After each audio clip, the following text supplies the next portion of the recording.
Hello and welcome to the Abbots Address, everybody. Today is Thursday, June 16th, 2016. So, two main things. First of all, the tragedy in Orlando is present to everyone's awareness, I think. And frankly, I don't know what I have to add to the conversation. There's so much that's been expressed, so many voices. I don't want to just become kind of another talking head opinion generator. And honestly, it should be pretty obvious to all of us. Hatred is never the way to go. Love wins.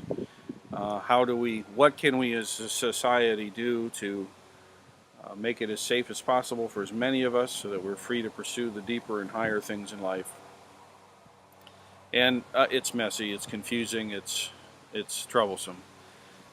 One thing I can say for sure is that it always has bothered me in my own religious experience, mostly in my younger religious life, that when a religious authority person would use their religious platform to give overtly political commands. And so I resist efforts to do that.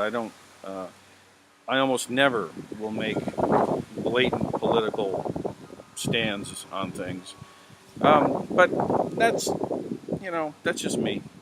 A lot of my colleagues go right there and have no problem doing it. For me, I've always felt that church and state should be separate. And so, someone has asked me recently, how come I don't make more overt stands on various issues? And I think, my job is to teach the basics of compassion and wisdom and presence, equanimity, creativity, these things of the Dharma. And then it's up to each one of us to use those precepts and to try to digest them and, apply them in a way that makes sense. And not everybody's going to come to exactly the same answer about how to engineer the alleviation of suffering for all beings, but that is at the center and that is the intention. That's the main thing. So, but to the specifics of the Orlando tragedy, our thoughts and prayers are with those folks.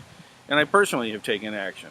I've definitely made my personal opinion as a private citizen known to my representatives, and I really hope that you do as well. There was a solidarity moment that I was unable to attend. I had a teaching commitment. I was aware of it, and I'm sure that those things will continue, and I'll be a part of them as much as I can. So that's the one thing.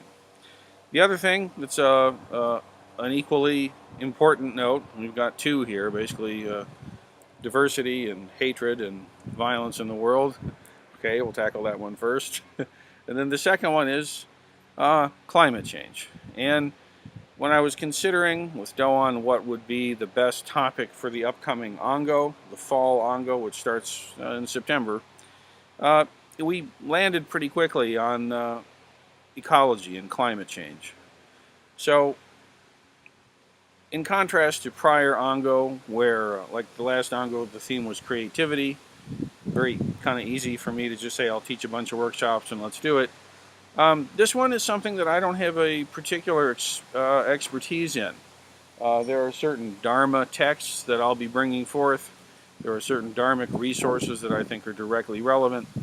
But I would like to see if there are people in the community and the Sangha that would be interested in being part of a steering committee for the fall Ango that has to do with the Eco Bodhisattva, or however we want to call it, the topic of stewardship of the earth and how that relates to our practice of the Dharma, and social engagement. How does the Sangha actually engage in social action? Up to now, my basic feeling has been that we've tried a few things here and there over the years, but basically the individual Jukai member has been responsible for their own efforts of social engagement in the world in whatever way makes sense, and I still think that makes a lot of sense. And it would be nice this fall if the Sangha were to take on one collective effort.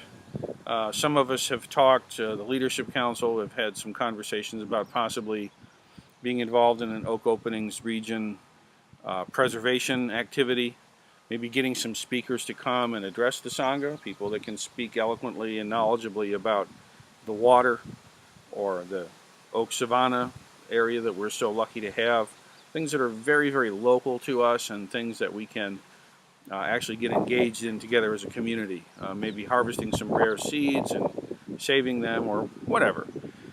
So I need help to organize this. I need some folks that might have some motivation around this area. And so if that's you, send me a message and we'll put together some conversations and start having some fun planning about what might be some good stuff to try to include in the fall Ango. The theme will be, we'll come up with a nice title, but basically climate change, the Buddha Dharma, and social engagement. How do we put these things together in a meaningful way, not just as an individual, but as a community. So there we are. That's maybe more of an exciting, fun thing to think about, actually, that we need to think about everything. But I think that this Ango has potential to be a lot of fun and also to raise awareness and consciousness in the community. And also it has an opportunity for us to make our community more visible to the wider local community here that we're a part of. So there we are. May your practice be well and be strong, and we'll see you in the Zendo.